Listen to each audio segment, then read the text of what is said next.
Welcome to Taiwan Talks. I'm Albert Cho. In recent years, China has linked the UN General Assembly Resolution 2758 with the One China principle, significantly restricting Taiwan's international participation. However, in the past month, the parliaments of Australia and Netherlands have passed pro-Taiwan motions, affirming that Resolution 2758 is not related to Taiwan.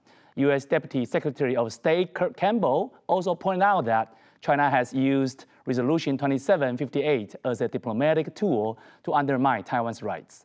This resolution, issued over half a century ago, has resurfaced as a focal point amidst shifting U.S.-China relations and a global wave of opposition to China. Can Taiwan seize this opportunity to rejoin the international stage? Joining us today are Yan Zhengsheng, National Zhengzhi University Department of Political Science professor, and Jasmine Lee, U.S. Taiwan Watch co-editor. A very warm welcome to both on the show. Pleasure to be here. Let's listen to the remark made by U.S. Deputy Secretary of State Kurt Campbell and Republican Congressman Andy Barr during a congressional hearing on September 18th.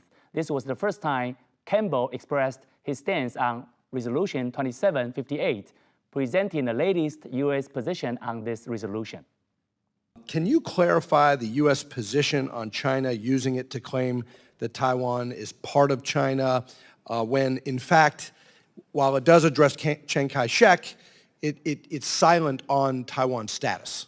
Yeah, exactly. And it is a tool that China has used, as you rightly point out, Congressman, in its diplomacy to make the argument that somehow Taiwan's status is illegitimate. Let's also hear from Dutch MP Jan Paternotten on his views regarding Resolution 2758.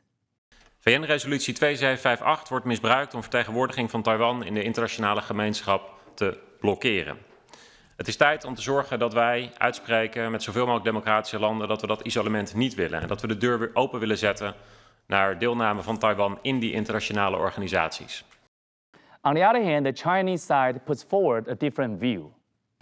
联大第2758号决议是体现一个中国原则的政治文件，国际实践充分证实其法律效力，不容曲解，更不容挑战。 So, Professor Yan, could you briefly explain the significance of this resolution? Why has this resolution passed in 1971 sparked debates in recent years? Okay, because I think we have tried, okay, for the past 30 years, off and on, tried to re-enter the United Nations and have so far with very little success, nothing to show for. But as part of the Democratic Alliance, I think our exemplars of democracy and human rights and freedom have been recognized by a lot of European and American allies in the Asia Pacific. So this is one way to try to bring Taiwan into the international community, being part of the international organization by going back to this UN Resolution 2758, saying it didn't, yes, it replaced the Republic of China with People's Republic of China, but didn't talk about Taiwan's representation. In the past, this has not been mentioned that much. And in the past few years, I think at least this is being mentioned.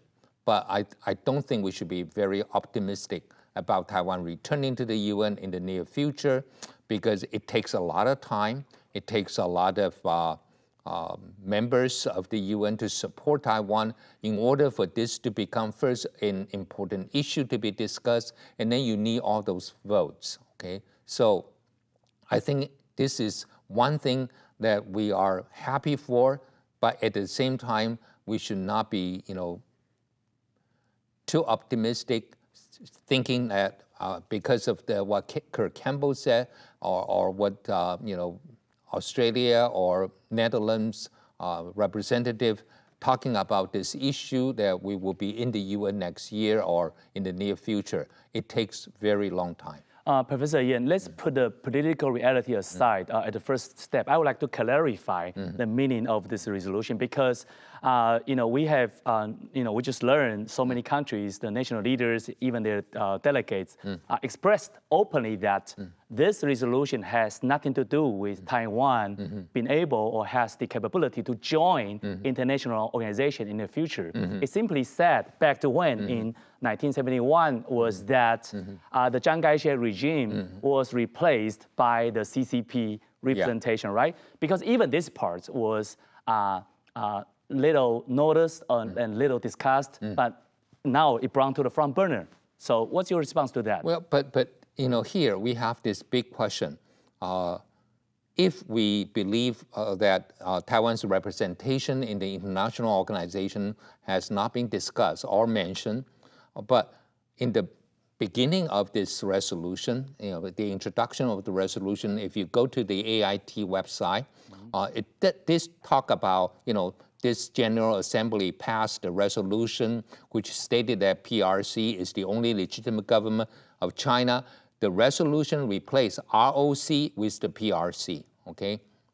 So the question here is, do we still call ourselves ROC? ROC. Yeah, if we became independent, I think that's a different story. But so far we are still ROC, then we are being replaced.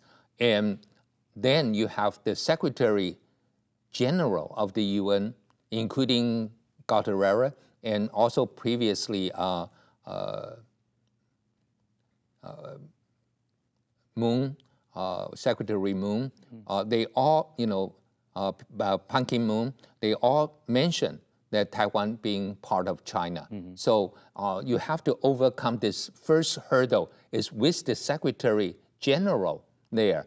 And this year, we want to, talk to him about this, but I'm not sure whether we can do it or not. And then, the other thing is, even if we have all the so-called diplomatic ally to sign up for us, we need co-sponsorship. Look at the UN, look at United States, Netherlands, Australia, or Japan, or other countries. They support Taiwan's participation, but I want them to walk the talk. Would you please co-sponsor or, or challenge? So you require action. Yeah, instead of I just want only to words. see action. Or you just challenge the UN 2758 and saying we need a new interpretation of this. Instead of, saying, because it is very easy to verify this, right? We only have 1 month, less than 1 month, I think, before the UN session. So we will know whether they are going to walk the talk or not. Okay, Jasmine, I think Professor Yan did mention a point that action is more important, but we know that in an international relations setting, even words matter. I mean, that's maybe only a vibe, but vibe, in the long run can create an environment that's friendly to produce action. So what's your response to this new environment where Taiwan might receive a fair treatment? Yeah, I think currently the environment is China's misuse of Resolution 2758. It's part of the legal and the public opinion warfare. So we can see now on the international stage, it's very obvious that there is a competition between the authoritarianism and democracy value. And the former is led by China and plus Russia, and the latter was led by U.S. and other Western countries. And Taiwan is at the hotspot of this competition. And this competition also not only involves trade wars or like a competition in technology, but also involves this kind of value competition. So the two sides, the two camps, they are trying to gain higher and greater influence on the conversation of the way of the global governance. And I think now, in the false interpretation of the Resolution 2758, it's a way for China to legitimize its rule on Taiwan. But we know it's a false interpretation. Another point we need to clarify is that the One China policy, which is the U.S. thing, the other one is called One China principle, which is promoted by the PRC, right? So people would say that this resolution used to be, maybe not anymore and getting less so, but used to be Beijing's magic weapon. So kind of follow up for Jasmine is how do you view China tying the resolution 2758 to the one China principle? What's the logic over there? Because we still have a lot of international audience. Help us to figure that out. Yeah, so one China principle is basically Taiwan is part of China, and there's only one China. And so they are saying that the resolution 2758 has already allowed letting Taiwan to become part of China, but that's false interpretation. But it's because, as you mentioned, the resolution only mentioned about Chiang Kai-shek regime withdraw from the UN, and China will be represented by the by the CCP. So it didn't mention about how the future and the situation of Taiwan, but China with its very it's really good at propaganda. So and they are disseminating this kind of idea that resolution 2758 actually let Taiwan, it's a resolution that letting Taiwan to become part of China, but that is not, it's a false interpretation. What about one China policy? I mean, how can we understand one China policy? Maybe Professor Yan later on can jump in, but Jasmine, finish up this, please. Yeah, so one China policy is, so a lot of countries have their one China policy. One China policy is basically how a country responds to their, the one China principle. And now the U.S., the one China policy is comprised of the Taiwan Relations Act. In Taiwan, there is a slogan, 一法三公报六保证. So 一法, the law is Taiwan Relations Act.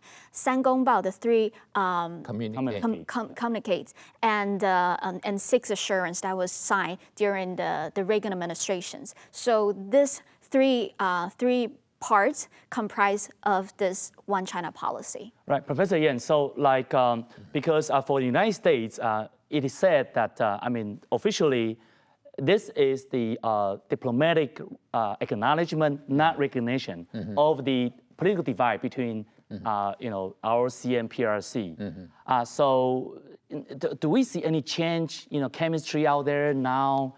The whole structure, might we see a little bit change in terms of the recognition from the United States, to your perspective? Well, first of all, I think, with words coming out of Kirk Campbell, I think there is a slight improvement for Taiwan, because it used to be you would hear the calling from the U.S. congressmen, senators, congresswomen about Taiwan status. So that's from the legislative branch.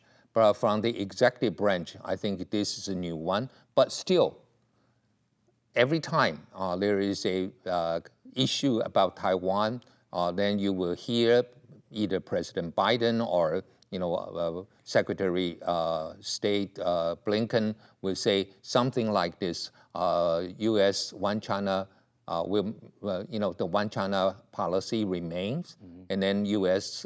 does not support Taiwan independence. So,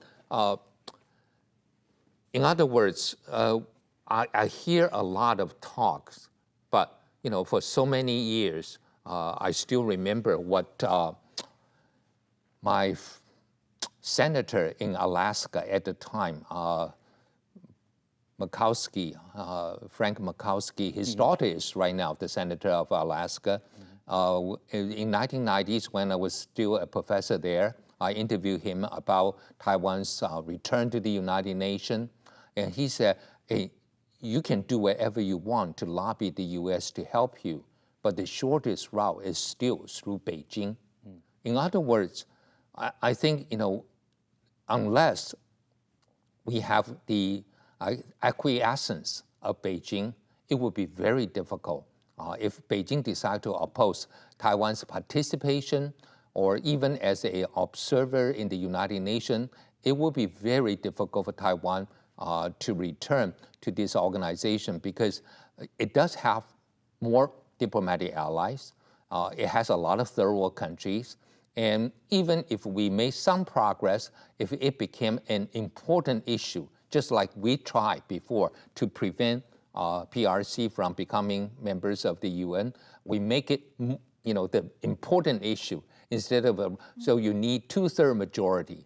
So if they make this a 2/3 majority for Taiwan, then which means we need 130 or something country, and we only have 12 diplomatic allies. So that's the reality. I'm just saying, in other words, my suggestion is if we have some kind of, rapprochement with Beijing, there's some kind of understanding, you have to remember this.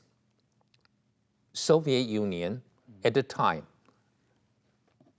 Ukraine and Belarus, both are members of UN, and everybody know they are part of, the Soviet Union. So somehow they got 3 members there. And if China, Beijing is willing, I think it's not that difficult for us, with understanding that, we can be part of the UN as well. I think Professor Yan mentioned the strategy out there, reconciliation between Taiwan or ROC and PRC. That's one approach, and which we already saw that under the Ma Ying-jeou's administration back to when. The other one I would like to call is a tug of war, right? There's a zero-sum game that where you mentioned the importance of the acquiescence or the permission from PRC is a key. But is it possible in the long run if there's a polarization or in opposition between the U.S. and China in the future and never come back?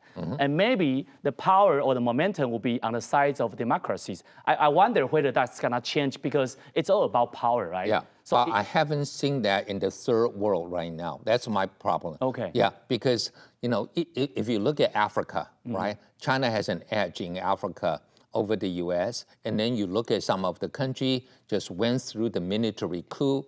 They drove the Western power of France and U.S., and they asked them to leave, right? So it's difficult because one country, one vote. No matter how small it is in Africa or in some Central America, Latin American countries, if they decide to support China, we have very little chance that part. So democracy, yes, in terms of the GDP, in terms of military strength, but when you go to the UN, institutional you just have one country, one vote. We are in a disadvantageous position. Okay, Jasmine, some scholars believe that reintroducing the 2758 resolution during the U.S.-China tension is one of the ways the U.S. seeks to constrain the Chinese government diplomatically. So, now we not only see the issues related to Taiwan and China, but also between the two superpowers.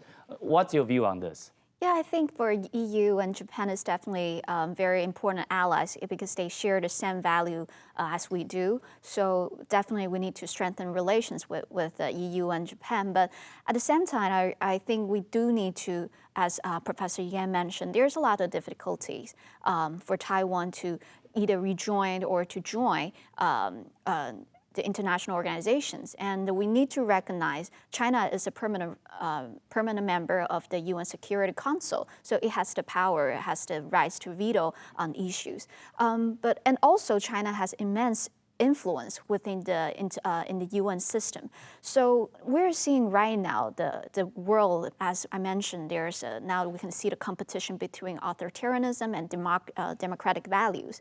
And now the world is also being more creative. They are proposing so many other different kinds of platform or frameworks to allow Taiwan to maintain its visibility, accessibility for other international stakeholders, also allowing Taiwan to continue to able to cooperate and also contribute to the international community. And I think that is important. For example, like IPEF, Indo-Pacific Economic Framework, and GCTF. These are all really important frameworks and platforms for Taiwan to continue to have our voice on this international stage. And as I mentioned, it's not only it's a warfare it's a legal warfare, public opinion warfare. So we need to maintain our voice on this international stage. Yeah, that is why nowadays a lot of people talk about digital diplomacy. That's one possibility. Let's bring in the factor of the U.S. presidential election. The U.S. House of Representatives recently concluded its China Week on September 14th, passing several bills related to China and Taiwan, including measures to deter Beijing from invading Taiwan and support Taiwan's full participation in the WHO. With the upcoming presidential election, which candidates Trump or Harris do you believe it's more likely to firmly support Taiwan, particularly regarding the participation in the WHO and other international organizations? Professor Yan? Well, I think, Donald Trump is somewhat unpredictable. We don't know what, he changed his position sometimes. So it's very difficult to tell whether he will be, supporting Taiwan in international organization.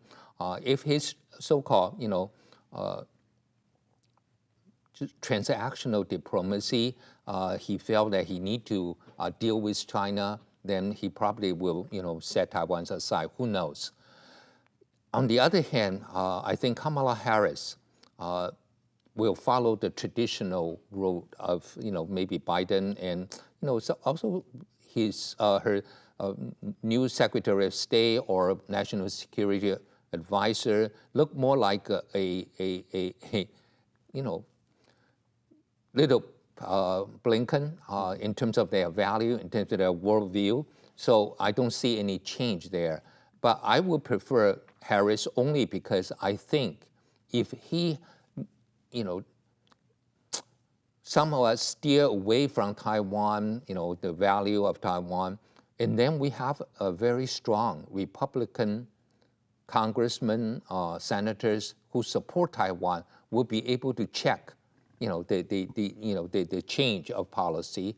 But the same Republican representatives or senators, they are not going to challenge Donald Trump. So that's my view.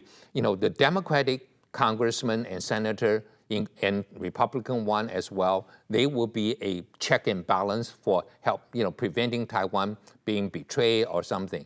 But if Donald Trump is the president, Republican control both houses, I worry that whether they have the spinal cord to challenge Donald Trump. Mm-hmm. Okay, Jasmine, there are a lot of knowledge about Trump already in the past so many years, but Harris is little known, especially regarding her philosophy on foreign policies.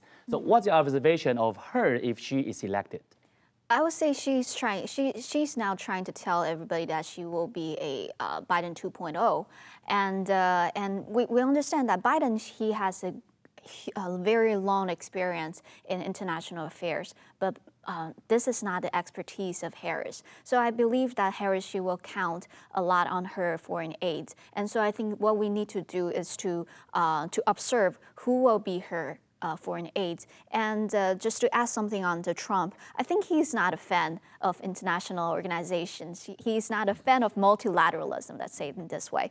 And we know that there's a lot of bureaucratic issues within the international organizations, and that's what Trump has been despised on. And so I think when it comes to Taiwan's participation in international organizations, I think Harris is more likely to support Taiwan on that.